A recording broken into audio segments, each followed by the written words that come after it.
ಇರ್ತಾನೆ, ಅವನು ಕೆಲಸಕ್ಕೆ ಹೋಗ್ತಾ ಬರ್ತಾ ಇರ್ತಾನೆ. ಆದರೆ ಅವನ ಪರ್ಸ್ನಾಲಿಟಿ ಹೇಗಿರುತ್ತಪ್ಪ ಅಂತಂದರೆ, ಅವನು ತನ್ನ ವರ್ಕ್ ಲೋಡ್ ಅಂದರೆ ಪ್ರೊಫೆಷ್ನಲ್ ಲೈಫ್ನು ಪರ್ಸ್ನಲ್ ಲೈಫ್ನು ಬ್ಯಾಲೆನ್ಸ್ ಮಾಡೋಕ್ಕೆ ಬರದೇ ಇರೋನು. ಕೆಲಸದಲ್ಲಿರುವಂತಹ ಸ್ಟ್ರೆಸ್ ಎಲ್ಲನೂ ತೊಗೊಂಬಂದು ಮನೇಲಿ ಹಾಕುವಂತಹ ಕ್ಯಾರೆಕ್ಟರು. ಒಂದ್ಸಲ ಇದೇ ಥರ ಏನೋ ಆಫೀಸಲ್ಲಿ ಒಂದಷ್ಟು ಗಲಾಟೆಗಳು ನಡೆಯುತ್ತೆ. ಆ ಸ್ಟ್ರೆಸ್ನ ಮನೆಗೆ ತೊಗೊಂಬರ್ತಾನೆ. ಮನೇಲಿ ಅಮ್ಮ ಹೇಳ್ತಾರೆ, ನನಗೆ ತುಂಬ ಮೈಗ್ರೇನ್ ಆಗಿಬಿಟ್ಟಿದೆ ಅಪ್ಪ, ತುಂಬ ತಲೆನೋವ್ತಾ ಇದೆ, ಒಂಚೂರು ತಲೆನೋವು ಮಾತ್ರ ತಂದು ಕೊಡು ಕಂದ, ಹಾಗೆ ತಲೆ ಮಸಾಜ್ ಮಾಡು ಒಂದು ಸ್ವಲ್ಪ ಅಂತ ಹೇಳ್ತಾರೆ.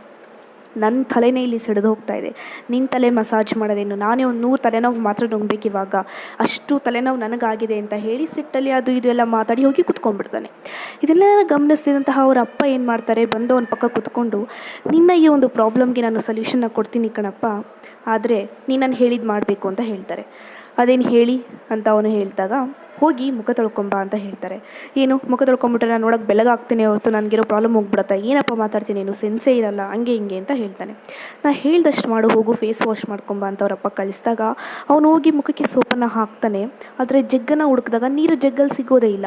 ಅವನು ಹುಡ್ಕಾಡ್ತಾನೆ, ತರ್ಕಾಡ್ತಾನೆ, ಕೊನೆಗೆ ಸ್ವಲ್ಪ ಕಣ್ಣು ಬಿಡೋಕೆ ಹೋಗ್ತಾನೆ, ಕಣ್ಣಲ್ಲಿ ಸೋಪ್ ಹೋಗ್ಬಿಡುತ್ತೆ. ಅಯ್ಯೋ ಕಣ್ಣು ಉರಿತಾ ಇದೆ, ಅಪ್ಪ ಅಮ್ಮ ಬನ್ನಿ ನಂಗೆ ಜಗ್ ನೀರು ಕೊಡಿ, ಕಣ್ಣು ಉರಿತಾ ಇದೆ ಅಂತ ಪರದಾಡ್ತಾ ಇರ್ತಾನೆ.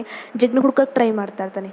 ಆವಾಗ ಅವರಪ್ಪ ಏನು ಮಾಡ್ತಾರೆ, ಅಲ್ಲಿದ್ದಂತಹ ಜಗ್ನ ಅವ್ರು ಎತ್ಕೊಂಡಿದ್ದೆ ಅವರಪ್ಪ ಹೇಳ್ತಾನೆ, ಸದ್ಯದ ಪರಿಸ್ಥಿತಿಯಲ್ಲಿ ನಿನ್ಗೆ ಏನಪ್ಪ ಪ್ರಾಬ್ಲಮ್ ಇದೆ ಅಪ್ಪ, ನಂಗೆ ಕಣ್ಣುರಿತಾರೆ ಇದೆ ಪ್ರಾಬ್ಲಮ್ ಅಪ್ಪ, ಸದ್ಯಕ್ಕೆ ಕೊಡಿ, ನೀರು ಹಾಕ್ಕೊಂತೀನಿ, ನಂಗೆ ಸದ್ಯಕ್ಕೆ ನೀರು ಬೇಕು.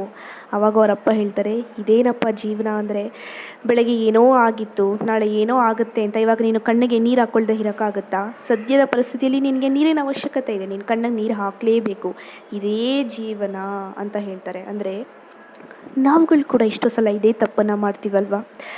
ಬೆಳಗ್ಗೆ ಏನೋ ಜಗಳ ಆಯಿತು ಫ್ರೆಂಡ್ಸ್ ಜೊತೆಗೆ, ಕೊಲೀಗ್ಸ್ ಜೊತೆಗೆ, ಏನೋ ಒಂದು ಸರಿ ಇರಲಿಲ್ಲ ಅಂತ ಹೇಳಿ ಅದೇ ಮೈಂಡ್ಸೆಟ್ಟಲ್ಲಿ ಮನೇಲಿ ಬಂದು ಮನೆಯವರ ಒಂದು ಮಾನಸಿಕ ನೆಮ್ಮದಿಯನ್ನು ಕೂಡ ಹಾಳು ಮಾಡ್ತಾ ಇರ್ತೀವಿ. ಅಥವಾ ನಾಳೆ ಬಾಸಿಗೆ ಏನೋ ರಿಪೋರ್ಟ್ ಮಾಡಬೇಕು, ರಿಪೋರ್ಟ್ಸ್ ಇನ್ನೂ ರೆಡಿಯಾಗಿಲ್ಲ ಅಂತ ಹೇಳಿ ಅದೇ ಸ್ಟ್ರೆಸ್ನ ಮನೆಗೂ ತೊಗೊಂಡೋಗ್ತೀವಿ.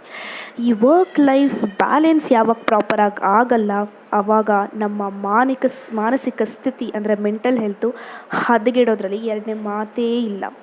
ಆದ್ದರಿಂದ ಆದಷ್ಟು ನಮ್ಮ ಮೆಂಟಲ್ ಹೆಲ್ತನ್ನು ಕಾಮಾಗಿಟ್ಕೊಬೇಕು. ಒಂದು ಸ್ವಲ್ಪ ಮೆಡಿಟೇಷನ್ ಅಂದರೆ ಏನೋ ಕಷ್ಟ ಆಗಿರುತ್ತೆ, ಹಂಗೆ ಹಿಂಗೆ ಅಂತೆಲ್ಲ ಅಂದ್ಕೊತಾರೆ, ಇಂಥದ್ದು ಇಲ್ಲ.